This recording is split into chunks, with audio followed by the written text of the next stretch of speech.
Хайдути от Христо Ботев.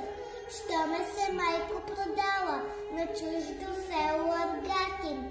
Овци и кози да паса, да ми се смеят хората и да ми думат в очите. Да имам баща воевода, на толкова самина дружина. На 3 кази да е наплашил, да владее стара планина. Аз при Войчо да седа, при този сиромашки зетник. Детето му да бава час по час да ме нахоква, че съм се и аз увълчил, че човек нямам да стана. Аз ще дъгния в тъмница и ще ми капнат месата. Проклет бил войка ми, проклет е майко, казвам ти, веща пред него да седа, детето му да бавя и час по час да ме нахоква. При татка искам. При татка искам да ида. При татка в стара планина. Татко ми да ме научи на какъвто искам занаят.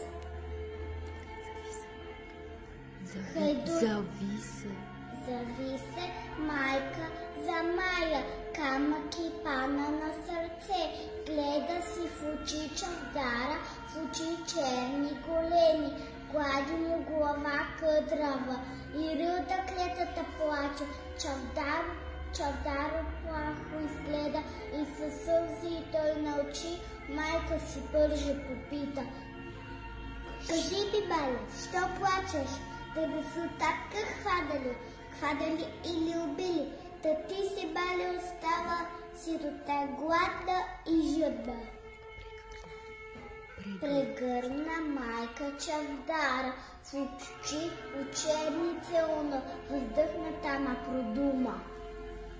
За тебе плача чавдари, за тебе дете хубаво, писмо още шарено, ти ми си синко едничък още мъничък, а лоши думи портуваш. Как ще те майка прижали да идеш синко с татка си? Хайдутин като ще станеш, татко ти с нощи доходил, за тебе синко да пита.